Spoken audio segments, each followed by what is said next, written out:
Pagkatapos matablan ni Hikaru kay Magnus, ito nangyari kay Magnus. Kalaban niya na naman si Grandmaster Jose Martinez, ang pinaghihinalaang gumagamit ng engine. Grabe. At hindi lang yon. Kung napanood nyo yung video ko na naglaban sila, Title Tuesday din, durog-durog si Magnus. Aba, sa pagkakataong ito, makabawi na kaya siya? Uy, uy, uy. Mamangking ko yun. Say hi, Sid. Say hi. Hi. Okay, tuloy na po tayo sa pag-analyze ng video. Puti po dito si Jose Martinez, samantalang itim naman si Magnus. Ang tinira ni Jose Martinez, nag-ipor ulit. Ganyan din yung laban nilang nakaraan, ipor tinira ni Martinez eh. Pero this time, Magnus, tumira po ng A6, pangpagulo lang na sinagot ng D4. Nag-C6, ang gulo-gulo naman ang opening ni Magnus. Ano ba yan? Sabi nila King's Pawn opening na St. George defense kasi yung A6 yun eh. Pero tingnan nyo, nag-C6. Alam nyo kung anong gusto mangyari ni Magnus dyan? Gusto niya po, pagka Bishop D3, simple development D5, naging parang karokan. Yan po ang nangyayari. At pagka D5, nag-E5, karokan advance na tinirahan ng C5 ni Magnus. Nag-C3 lang to defend the D4 para solid po yan eh. Hindi mo talaga kinakaya yan kahit libre dahil mamaya pagka ganun, mababawi din yan. Masisira yung pawn structure mo, mawiwikan yung E5. Kaya dapat tuloy-tuloy or connected yung pawn chain dyan. Anyway, nag-knight C6 to pressure the pawn on D4, kaya nag-knight E2. Coach, bakit hindi dito? Pag dyan kasi ipipin ka. So dito, pag pinin mo, may F3. Okay? So kinapture ni Magnus yung D4, binawi po yan ang pawn, and then Bishop G4, pinin pa rin, na sinagot na nga ng nobility. Kasi dati ang ginawa, nag-knight po sa C6. Kasi pag kinapture mo pala yan, libre, may check, may ganon, may ganon. Pero nobility tinira ni Jose Martinez, siya po ay tumira ng F3 lang. Pagka F3, umatras sa D7, knight lang po sa C3, E6 lang si Magnus, nag-castling, knight G7 to develop the knight, and then Bishop E3, tamang develop. At after the opening part, lamang na daw po ang puti. Nagilid na naman si Magnus, which is normal naman kasi ganyan talaga si Magnus eh. Sa opening, pag ganitong blitz ang laban, kalokohan ng pinagtitira, okay lang lumamang ng kalaban. Pero dito po, no, Magnus talagang agresibo, nag-H5. Pagka H5, queen dito lang, rook C8. Aba, talagang hindi pa nagkakasong si Magnus, no?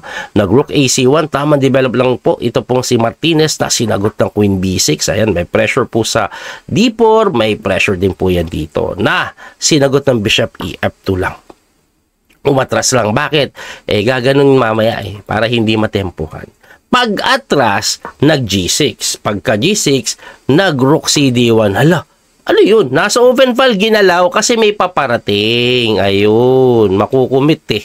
Kaya ginalaw po at pagkagalaw sa D1, nag-Bishop H6 pa rin, umep4. Oh, mag-e4 naman pala. Eh, bakit ginanon pa? Eh, hindi ko din alam. Akala ko ayaw niyang i-F4 eh.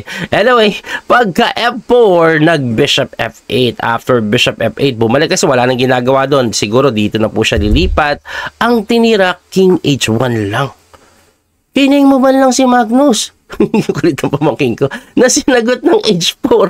Pagka H4, nag-H3. O, kasi para mampigilan yung H3 ni Magnus na sinagot ng knight F5. Ayan, medyo malakas yung knight ha. Pag kinapture mo yan, eto pang kakapture dyan eh. Tapos mabubuksan yung G-file. O, pwede siguro ganun. O, yan ang pwede mangyari. According sa engine, medyo close to equal. Pero may konting lamang pa rin po ang itim ha. I mean, ang puti. Ang tinira po niya, nag-rook C1 na yan. Nagugulo na. Pabalik-balik lang si Martinez eh. Pero kahit pabalik-balik, slightly better pa rin siya. Ang ginawa ni Magnus, nag-Bishop E7, nag-develop na, Rook F to D1, and then nag-Queen D8, umatras yung Reyna. Medyo naguluhan na ako sa mga tira nila eh. Tingin ko kasi medyo may pagka-semi-close. Yung rook dito, parang depensa dito ba siguro yan? Tapos pupunta dito mamaya yung Reyna. Eto namang Reyna, kaya po matras para bigyan daan yung B5. Yan po siguro. Anyway, dito po, biglang kinapture po ni Martinez yung kabayo sa may F5 na binawin ng pawn. Ayun na nga. And then nag-G1 lang. Oh. Bakit? Lilipat po siya sa F3. Nakikita nyo yung pawn? Tutulakan. I mean, pipilahan niya ng todo. Kasi weak yan, overextended ang datingan eh. Anyway, nag-Queen A5 ulit si Magnus. Talagang di ko alam kung anong plano niya. Lumipat po na naman yung Reyna. I'm not sure exactly kung ano yung kanyang gagawin dito. Malamang gaganoon pa rin ba yan? Tapos may pressure dito. Tingnan natin ha. Nag-knight F3 na kasi yan. And then knight A7. Oh! Dito pupunta. Para nakapin. Tapos mapalit endgame. Okay pa rin. Oh, diba? Yung pala yung plano nun. Anyway, nag-queen E3 to avoid the pin. Nag-knight B5 pa rin. Kinapture po yan ni Martinez na binawi ng pawn. Ako, sandamakmak na mali daw. Biglang umangat yung bar. Ayan, namuti. No? Ibalik lang po natin. Ano ba yung pinapatira? Queen takes lang daw po. Huwag mong sirain yung pawn structure mo. Close to equal pa. Pagka takes po kasi, merong rook takes C8. Babawiin ng bishop. Tinirahan lang po ng A3. Number one engine mo, bo. So, ang ending po siguro kasi, ang dami ng weakness. Weak po ito, weak din ito. Diba? Yan ang mangyayari. Kaya binibigyan po talaga ng kalamangan for the side of Martinez. Tagilid na naman si Magnus. Tingnan natin kung matutuluyan. Nag-bishop po sa may D7 yan. Rook C1 lang, open file. Nag-B4 na nga, pinapalit.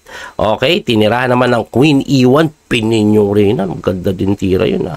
Na tumakbo sa A4. Ayan, para matikman na. Kaso, kinapture lang po yung pawn. Tapos pagka bishop takes B4, Queen F1. Uy. Umiwas sa pagka-atake, Queen F1 lang. Anong gusto mangyari ng Queen F1, no? Bukod sa umiiwas. Baka pwede ganito later, no? Ganun pala, Tutugin na ganun. Kaya po, nag-Bishop B5 yan, attacking the Queen again, na Martinez, wag kang magulo. Parang engine si ako. Nag-rock lang po sa A1. Talagang winning na daw po si Martinez bigla. Kasi, walang magawa. Pag umiwas yung Reyna, bagsak yung bishop. Diba? Ganun mangyayari. Kaya napilitan po yan. Capturein yung Reyna na pagka takes po sa A4, ayun pa rin. Dalawa yung threat. Paano mo madepensahan? Kaya napilitan po yan mag-bishop F8 para pagka rook A8 check, king D7 lang. Hindi bumagsak yung tore. Anyway, nag-bishop takes H4 na. At bumagsak na nga yung pawn, lamang pa sa posisyon, definitely winning na po kay Martinez. Yun nga lang, tingnan nyo yung oras sila pareho. 25 seconds na lang si Martinez, 17 si Magnus. Aba, lamang pa nga si Martinez ng konti. Ang ginawa po dyan, nag-rook G8. May pressure po sa may G2 na dinepensahan ng Bishop G5 at sinagot lang ng Bishop D3 ni Magnus. Kaso, eto matindi. Rook D8 check. At pagkatakbo, tumataginting na Bishop E7. Walang magawa na naman si Magnus. Kasi pag kinapture niya, bagsak yung tore. Kumounter na lang yan. Nag-bishop po sa may F1, hitting the pawn on G2. Kaso, relax lang si si Martinez Knight G5 lang, hinarangan, may pressure pa. Ganun pa rin po yung tema, kakainin to mamaya. Magnus Carlsen resign. At naging suki na po siya ni Martinez. 2-0 na si Magnus. Si Martinez po yung pinaghihinalaan ni Vladimir Kamnik na nagdalay daw sa online. At sinabi ni Vladimir Kamnik, hindi niya na ito lalabanan. Kasi 2-0 niya din si Vladimir Kamnik Grabe, no? Sukiyaki na. Ito pong si Carlsen ni Martinez. Ang kulit ng aking pamangkin. Anyway, natalo si Magnus. Ano ang final standing? Tingnan po natin. Ito po ang nangyari sa final standing. Champion po si Hikaru Nakamura after 11 rounds with 10 points. Grabe yung ginawa niya. Dalawang tabla. Pagkatabla niya kay Magnus, ano pa yan? In-straight niya po yan. Ano bang, ayan, pinagtatalo niya. Natabla kay Nihal pa rin pala. Tapos tinalo niya si Jose Martinez pagkatapos talunin si Magnus. Suki niya si Jose Martinez And then tinalo niya din si Bortnik. Si Magnus naman nag-third pa rin kasi kahit matalo kay Jose Martinez, saka straight tinalo si Xiong at si Artiga. Tapos, eto naman pong si Martinez, bakit pang 5 na lang siya? Dahil tinalo nga siya ni Hikaru. Ayan. Though, ang score niya is 9 out of 11. Tie sila ni Magnus. In terms of tiebreak, medyo malayo. May mga sumali pa bang ibang, malulupitan? Malulupit naman na yan sila. Like, Wang Lem. Ayan po yung kabuuan Maraming sumasali yun, of course. Daniel Nadoritsky. Wala si, Wesley. Wala si Wesley. Anyway, yan po ang final standing dito po sa ginaganap na Title Tuesday. At say hi, Sid. Say hi. Hello. Yeah, pamangking ko to. Anak ng aking kapatid na babae. At dito ako sa bahay nila eh. Muli ito po yung Coach Billy Master Daniel Kauso. Abangan nyo pa po yung ibang laban dahil ito pong inanalyze ko ay Title Tuesday late edition. May early edition yan. Titingnan din natin yan. Hanggang sa muli pong pagkikita. Andito po ako ngayon sa Gapan eh. Kahapon nasa Bungabon ako. Pero baka bumalik pa ako ng Bungabon. Nueva Ecija. Tingnan natin. Maraming po salamat sa suporta niya. Don't forget to like and share. Bye-bye po. Thank you. God bless po. Maraming salamat.